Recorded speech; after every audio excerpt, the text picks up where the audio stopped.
लखीमपुर खीरी मामले में supreme court ने उत्तर प्रदेश सरकार की जांच पर गंभीर सवाल उठाए हैं। हमारे साथ लेटर पिटीशन दाखिल करने वाले वकील शिव कुमार त्रिपाठी जी मौजूद हैं। सर, जिस तरह से आज गंभीर सवाल उठाया और कहा है कि एक जिम्मेदार सरकार और जिम्मेदार पुलिस देखना चाहते हैं, इस बयान को आप कैसे देखते हैं? आज आपने देखा होगा कि माननीय मुख्य न्यायाधीश और अन्य न्यायमूर्ति जो है राज्य सरकार ने जो अपनी स्टेटस रिपोर्ट प्रेषित किया है, उससे वो संतुष्ट नजर नहीं आए। उन्होंने कहा कि अभियुक्त 302 के अभी तक कोई गिरफ्तारी नहीं, इसका क्या मतलब है। उन्होंने कहा कि जो आपने एसआईटी कमेटी बनाई है उसमें सारे लोकल अधिकारियों को रख रखा है, उनसे उम्मीद करना कहाँ तक। ये भी कहा कि बर्बरता से हत्या हुई 8 लोगों की। उन्होंने कहा कि देखिए, आपके द्वारा ही कहा गया कि 8 लोगों की हत्या हुई है और जिसकी वजह से आप देख रहे हैं कि लोगों में कितनी नाराज़गी भी है। मतलब उनका इशारा था कहने का और वो इससे बड़ा क्षुब्ध नज़र आए।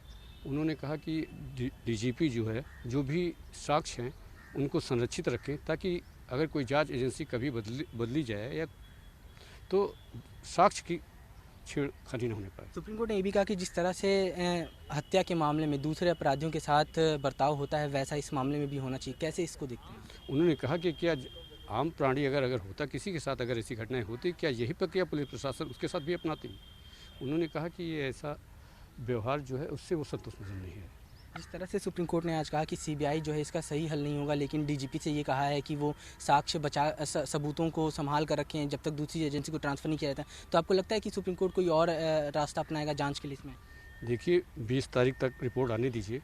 अगर सुप्रीम कोर्ट उस रिपोर्ट से और उस कार्रवाई से संतुष्ट नहीं हुई तो ज़रूर कोई ना कोई नया निर्णय लेगी और नई जाँच करवा सकती है। इनसे बात करने के लिए शुक्रिया। कैमरा पर्सन रोहित के साथ अवैध उस्मानी, भर समाचार, दिल्ली।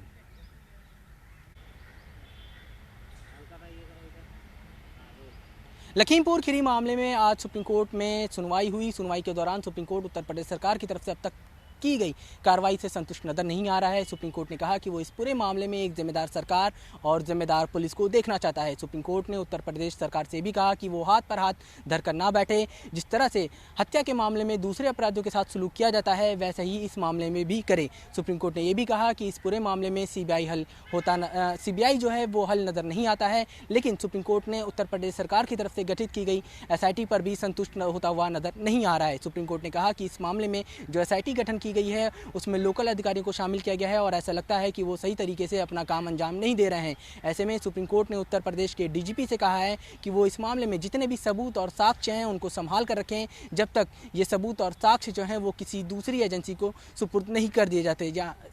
यानी सुप्रीम कोर्ट ने इस मामले में अपनी तरफ से इशारा दिया है कि वो इस मामले में अपनी तरफ से एक न्यायिक आयोग या एसआईटी जांच का आदेश जो है वो दे सकता है। लेकिन आज की अगर सुनवाई की बात करें तो सुप्रीम कोर्ट में उत्तर प्रदेश सरकार की तरफ से वरिष्ठ वकील हरीश साल्वे पेश हुए और उन्होंने कहा कि जो इस मामले में मुख्य आरोपी है उसको समन जारी किया गया है। कल 11 बजे तक का समय दिया गया है, उनको पेश होने के लिए कहा गया है। अगर वो पेश नहीं होते हैं तो उनके खिलाफ भी सख्त कार्रवाई की जाएगी। हरीश साल्वे ने यह भी कहा कि जिस तरह से अभी तक पुलिस की कार्रवाई हुई है वो और सही तरीके से की जा सकती थी, क्योंकि हत्या का मामला बनता है इसमें। लेकिन जिस तरह से गोली लगने की बात आ रही थी तो पोस्टमार्टम की रिपोर्ट में भी कहीं भी गोली लगने से हत्या की बात सामने नहीं आई है, लेकिन गाड़ी से कुचलकर हत्या का मामला जो है वो बनता है और पुलिस को इस मामले में सही कार्रवाई करनी चाहिए। तो फिलहाल अब इस मामले में सुप्रीम कोर्ट 20 अक्टूबर को सुनवाई करेगा और 20 अक्टूबर को उत्तर प्रदेश सरकार इस पूरे मामले में जो स्टेटस रिपोर्ट दाखिल करेगी उसके ऊपर सुप्रीम कोर्ट की अगली कार्रवाई का पूरी तरह से निर्भर होगी। क्या सुप्रीम कोर्ट इस मामले में जिस तरह से आज टिप्पणी की है कि साक्ष्यों को और सबूतों को संभाल कर रखें ताकि दूसरी एजेंसी को जब तक साक्ष्य नहीं दिए जाते हैं तब तक उनको पूरी तरह से संभाल कर रखा जाए, तो कहीं ना कहीं सुप्रीम कोर्ट लगता है कि अगली सुनवाई में इस मामले में अपनी तरफ से कोई ऐसा आदेश दे सकता है, यानी एक एसआईटी बना सकता है या न्यायिक आयोग का गठन कर सकता है। फिलहाल ये देखना होगा 20 अक्टूबर को सुप्रीम कोर्ट इस मामले में क्या कुछ आदेश सुनाता है। कैमरा पर्सन रोहित के साथ अवैध उस्मानी, भर समाचार, दिल्ली।